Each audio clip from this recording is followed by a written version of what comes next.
സ്വാഗതം പേജ് 10 സ്റ്റോറീസിലേക്ക്. നീ രാജാവല്ല, ട്രംപിനോട് അമേരിക്കൻ ജനത വിളിച്ചു പറയുകയാണ്. ട്രംപിനെതിരായ മുദ്രാവാക്യങ്ങൾ നിറഞ്ഞ അമേരിക്കൻ തെരുവുകൾ. ഒരു ദൃശ്യം കാണാം.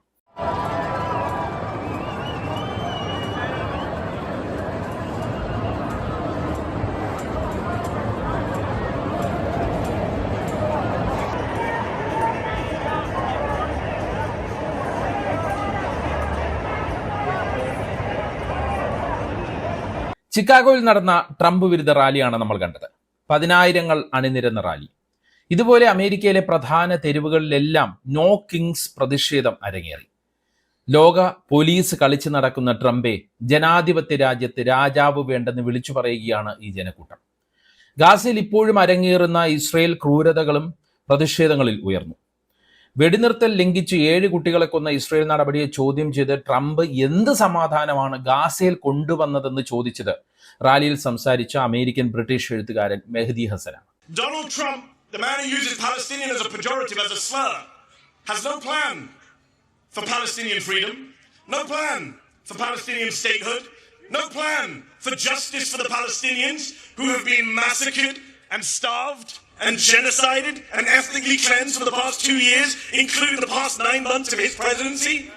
ഇത് പണമൊഴുക്കിയുള്ള പരിപാടിയല്ലെന്നും ട്രംപിനെ ഞങ്ങൾ എതിർക്കുന്നത് ഫ്രീ ആയി ആണെന്നും പറയുന്ന ബോർഡുകളും നോ കിങ്സ് പ്രതിഷേധത്തിൽ ഉയർന്നു. തനിക്കെതിരെ നടക്കുന്നത് പെയ്ഡ് ക്യാമ്പയിൻ ആണെന്ന ട്രംപിന്റെ പരാമർശത്തിനെതിരെയാണ് ഈ ബോർഡുകൾ. അതേസമയം ഒരു അക്രമം പോലും റിപ്പോർട്ട് ചെയ്യാത്ത, ഒരു അറസ്റ്റ് പോലും രേഖപ്പെടുത്താത്ത ഒരു ജനാധിപത്യപരമായ പ്രതിഷേധത്തെ പരിഹസിച്ച് ട്രംപ് സ്വാഭാവികമായി രംഗത്ത് വന്നു. നമുക്കറിയാം ട്രംപിന്റെ സ്വഭാവം. കിരീടം ധരിച്ച് യുദ്ധവിമാനം പറത്തുന്ന തൻ്റെ AI വീഡിയോ ട്രൂത്ത് സ്പെഷ്യലിൽ പങ്കുവെച്ചുകൊണ്ടാണ് ട്രംപിന്റെ മറുപടി. അതിനിടയ്ക്ക് ട്രംപിന് കനത്ത തിരിച്ചടി നൽകിക്കൊണ്ട് ഒരുമിച്ച് നീങ്ങുകയാണ് ഇന്ത്യയും റഷ്യയും. ഇത് സംബന്ധിച്ചുള്ള വാർത്തകളും പുറത്തു വന്നിരിക്കുകയാണ്. ട്രംപിന്റെ ഭീഷണിക്ക് പുല്ലുവില നൽകിക്കൊണ്ട് റഷ്യയിൽ നിന്നുള്ള എണ്ണ ഇറക്കുമതി വൻതോതിൽ കൂട്ടിയിരിക്കുകയാണ് ഇന്ത്യ. റഷ്യൻ എണ്ണ ഇന്ത്യ വാങ്ങില്ല എന്ന് മോദി ഉറപ്പ് നൽകിയെന്നാണ് കഴിഞ്ഞ ദിവസം ട്രംപ് പറഞ്ഞത്. അതിനെതിരെ ഇന്ത്യ വാക്കുകൊണ്ട് പ്രതികരിച്ചിട്ടില്ല എങ്കിൽ പോലും പ്രവൃത്തി കൊണ്ട് പ്രതികരിക്കുകയാണ് എന്ന് നമുക്ക് നോക്കിക്കാണണം. റഷ്യയുമായി കൂടുതൽ വ്യാവസായിക ബന്ധം സ്ഥാപിക്കാനും ഇന്ത്യ ഒരുങ്ങുകയാണ്. അതായത് ട്രംപിനെ താങ്ങി നിന്നാൽ കാര്യങ്ങളെല്ലാം കുഴയുമെന്ന് മനസ്സിലാക്കിയ പ്രധാനമന്ത്രി മോദി ഇന്ത്യയുടെ പരമ്പരാഗത സുഹൃത്തായ റഷ്യയുമായി കൂടുതൽ അടുക്കുന്നു എന്ന് വേണം നമുക്ക് ഈ നീക്കങ്ങളിൽ നിന്ന് മനസ്സിലാക്കാൻ.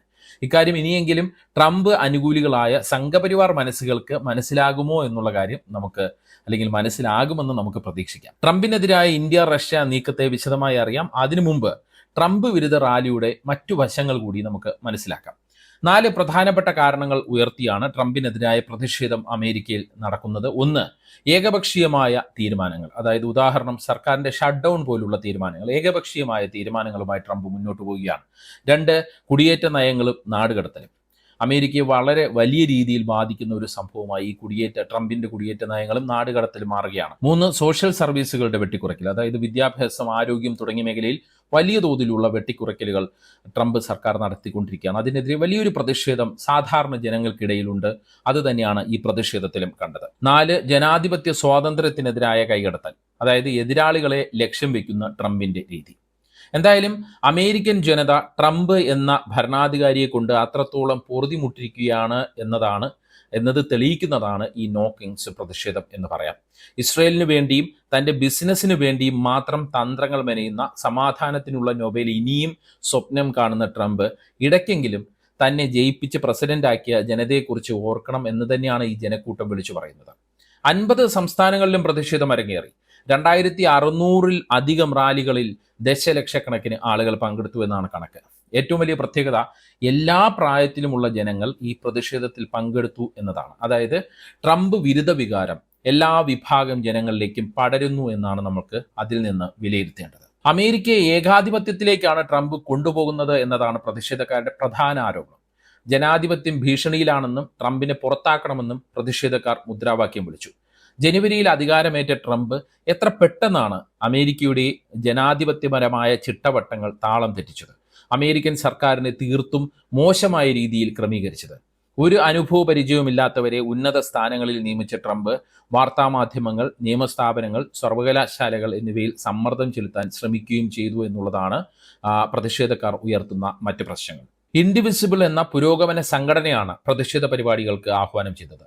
ട്രംപിന്റെ പാർട്ടിയായ റിപ്പബ്ലിക്കൻ പാർട്ടിയുടെ അനുഭാവികളും ഈ പ്രതിഷേധങ്ങളിൽ പങ്കെടുത്തു എന്നതാണ് മറ്റൊരു ശ്രദ്ധേയമായ കാര്യം. മുൻ സൈനികനായ കെവിൻ ബ്രൈസ് പറഞ്ഞത് ഇങ്ങനെയാണ്: ഞാൻ സൈന്യത്തിൽ സേവിക്കുമ്പോൾ നിലകൊണ്ട എല്ലാ കാര്യങ്ങളും ഇപ്പോൾ അപകടത്തിലാണെന്ന് തോന്നുന്നു എന്നാണ്. പാർട്ടി ഇപ്പോൾ പോകുന്ന ദിശയെ താൻ പിന്തുണയ്ക്കുന്നില്ല എന്നും ഈ മുൻ റിപ്പബ്ലിക് കൂടിയായ അദ്ദേഹം കൂട്ടിച്ചേർത്തു. ട്രംപിന്റെ താരിഫ് നയങ്ങളാണ് പല റിപ്പബ്ലിക്കൻ അനുഭാവികളെയും പാർട്ടിയിൽ നിന്ന് അകറ്റുന്നത് എന്നാണ് റിപ്പോർട്ട്. ഇനി ഇന്ത്യ റഷ്യ ബന്ധം കൂടുതൽ ദൃഢമാകുന്ന വിഷയത്തിലേക്ക്, നമ്മൾ നേരത്തെ സൂചിപ്പിച്ച വിഷയത്തിലേക്ക് വന്നാൽ, നേരത്തെ പറഞ്ഞതുപോലെ തന്നെ ട്രംപിന്റെ വാദങ്ങളെ തള്ളി ഇന്ത്യ റഷ്യൻ എണ്ണ വാങ്ങുന്നത് വൻതോതിൽ കൂട്ടിയിരിക്കുകയാണ്. സെപ്റ്റംബറിൽ 16 ലക്ഷം ബാരൽ വീതം എണ്ണയാണ് ഇന്ത്യ വാങ്ങിയത് എങ്കിൽ ഈ മാസം വാങ്ങുന്നത് 20 ലക്ഷം ബാരൽ വീതമാണ്. അതായത് 4 ബാരൽ കൂടുതലാണ് വാങ്ങുന്നത്. ഒക്ടോബറിൽ ഇന്ത്യ ഏറ്റവും കൂടുതൽ എണ്ണ ഇറക്കുമതി ചെയ്തതും റഷ്യയിൽ നിന്ന് തന്നെയാണ്. ഇന്ത്യക്കുള്ള ഡിസ്കൗണ്ട് കൂട്ടി നൽകി റഷ്യയും ഈ ഇറക്കുമതിയെ നല്ല രീതിയിൽ പ്രോത്സാഹിപ്പിക്കുകയാണ്.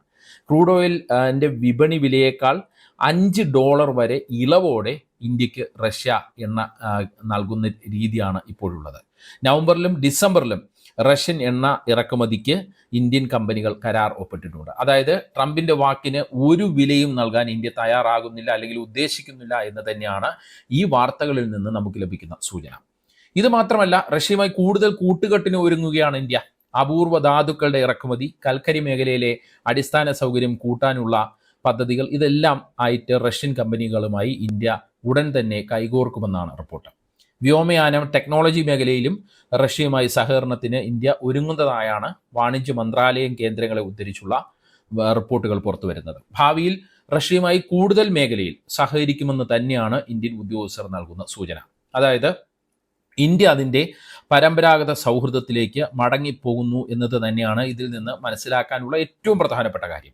മോദി സർക്കാർ വന്നതിന് ശേഷമാണ് ഇന്ത്യ അമേരിക്കയുമായി വളരെ കൂടുതൽ അടുത്തത്. മോദി മൈ ഫ്രണ്ട് ആണെന്ന് ട്രംപ് പറഞ്ഞു, തിരിച്ച് മോദിയും പറഞ്ഞു ട്രംപ് മൈ ഫ്രണ്ട് ആണെന്ന്. ഇരു നേതാക്കളും സൗഹൃദം ഊട്ടിയുറപ്പിക്കുന്ന പല പല കാഴ്ചകൾ നമ്മൾ കണ്ടിരുന്നു. എന്നാൽ രണ്ടാം ട്രംപ് സർക്കാർ വന്നതിന് ശേഷം ചെയ്തതെല്ലാം ഇന്ത്യ വിരുദ്ധമായ കാര്യങ്ങളായിരുന്നു. ഇന്ത്യയെ ഭീഷണിയിലൂടെ കൂടെ നിർത്താനാണ് ട്രംപ് ശ്രമിച്ചത്. എന്നാൽ അതിന് കൃത്യമായ മറുപടി നൽകാൻ കേന്ദ്ര സർക്കാർ തീരുമാനിച്ചു എന്ന് വേണം ഈ പുതിയ നടപടികളിലൂടെ നമ്മൾ മനസ്സിലാക്കാൻ. ഈജിപ്തിൽ നടന്ന ഗാസ സമാധാന കരാർ ഒപ്പിടൽ ചടങ്ങിലേക്ക് ട്രംപും ഈജിപ്തും ക്ഷണിച്ചിട്ടും മോദി പങ്കെടുത്തിരുന്നില്ല. ആ കാര്യം ശ്രദ്ധിക്കണം. അതേസമയം പുടിനുമായി മോദി കൂടുതൽ അടുക്കുന്നതായും സമീപകാല കാഴ്ചകളിലൂടെ നമുക്ക് മനസ്സിലാക്കാൻ പറ്റും. റഷ്യൻ ബന്ധമാണ് ഇന്ത്യക്ക് കൂടുതൽ ഗുണകരമെന്ന കാര്യം മോദിക്കും അല്പം താമസിച്ചാണെങ്കിലും മനസ്സിലായിരിക്കുകയാണ് എന്ന് വേണം വിചാരിക്കാൻ. റഷ്യൻ എണ്ണ ഇറക്കുമതിയുടെ പേരിൽ 50% തീരുവയാണ് ട്രംപ് ഇന്ത്യക്കെതിരെ ചുമത്തിയിരിക്കുന്നത്. റഷ്യൻ എണ്ണ വാങ്ങുന്ന ചൈനയ്ക്ക് പക്ഷേ 30% തീരുവയുള്ളൂ. റഷ്യക്കെതിരെ ഉപരോധം പ്രഖ്യാപിച്ചിട്ടുള്ള യൂറോപ്യൻ യൂണിയനും റഷ്യൻ എണ്ണ വാങ്ങുന്നു എന്നുള്ളതാണ് വിരോധാഭാസം. അതിനെതിരെയും ട്രംപിന് നടപടിയില്ല. അമേരിക്കയിൽ നിന്ന് തന്നെ റഷ്യയുടെ ധാതുക്കൾ വാങ്ങുന്ന കമ്പനികളുമുണ്ട്. അതുകൊണ്ട് തന്നെ ട്രംപിൻ്റെ നടപടികളെല്ലാം ഇന്ത്യക്കെതിരായ ഇരട്ടത്താപ്പാണ് എന്ന് വേണം മനസ്സിലാക്കാൻ. ഇത് മനസ്സിലാക്കി തന്നെയാണ് ഇന്ത്യയുടെ മറുനീക്കങ്ങൾ ഇപ്പോൾ റഷ്യയുമായി ചേർന്ന് നടക്കുന്നത്. റഷ്യയും ട്രംപിൻ്റെ ഭ്രാന്തൻ നയങ്ങൾക്കെതിരെ തന്ത്രപരമായ നീക്കത്തിലാണ് എന്ന് വേണം മനസ്സിലാക്കാൻ. ട്രംപിൻ്റെ യുദ്ധം അവസാനിപ്പിക്കാനുള്ള നിർദ്ദേശങ്ങളെല്ലാം അവഗണിച്ച് പുടിൻ യുക്രൈനെതിരെ ഡ്രോൺ മിസൈൽ ആക്രമണങ്ങൾ കൂട്ടിയിരിക്കുന്ന ഒരു സാഹചര്യമാണ് നമ്മുടെ മുന്നിലുള്ളത്. അതേസമയം തന്നെ ട്രംപിനെ ശക്തനായ നേതാവെന്ന് പുടിൻ വിളിക്കുന്നു. നൊബേൽ സമ്മാനത്തിന് ട്രംപ് അർഹനാണ് എന്ന് പറയുന്നു.